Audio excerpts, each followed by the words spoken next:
ამ წუთებში საქალაქო სასამართლოში ათონელის სასახლესთან 4 ოქტომბერს განვითარებულ მოვლენებთან დაკავშირებით დაკავებული პოლიტიკოსების პაატა ბურჭულაძის, მურთაზ ზოდელოვას, ირაკლი ნადირაძის, პაატა მანჯგალაძის, ლაშა ბერიძის, ირაკლი შაიშმელაშვილის და კიდევ 5 პირის სასამართლო პროცესი მიმდინარეობს, სადაც ბრალდების მხარის მტკიცებულებებს იკვლევენ.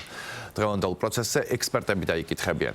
არც ერთი ბრალდებული თავს დამნაშავედ არ მიიჩნევს. დღევანდელ პროცესს არესტირება პაატა ბურჭულაძე. შეგახსენებთ, რომ სახელმწიფო ბრალდება მათ რამდენიმე მუხლით ჩადენილ დანაშაულს ედავება. მათ შორის არის საქვეყნოდ მოწოდება საქართველოს კონსტიტუციური წყობილების ძალადობით შეცვლისკენ ან სახელმწიფო ხელისუფლების დამხობისკენ, ასევე ჯგუფური ძალადობის ორგანიზება და ხელმძღვანელობა.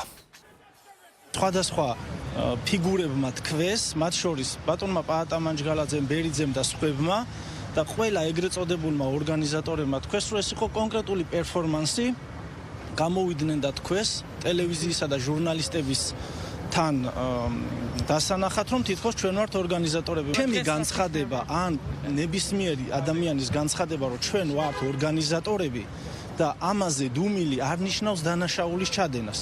არავინ არ გატყუებდათ, ხდება ხოლმე თქვენს წინაშე ჟურნალისტების წინაშე გარკვეული პოზირებები და ეს იყო მხოლოდ ტელეკამერების წინ. ის მტკიცებულება, რომელიც ეხებოდა ჩემი დაცვის ქვეშ ყოფს და რომელიც არაფერს არ ამტკიცებს, უკვე გამოკვლეულია და ეხლა რამოდენიმე თვე კიდე ტყუილად უნდა მატარონ, იმიტომ რომ მტკიცებულება, რომელიც ჩვენ გვეხება, არ იქნება გამოკვლეული.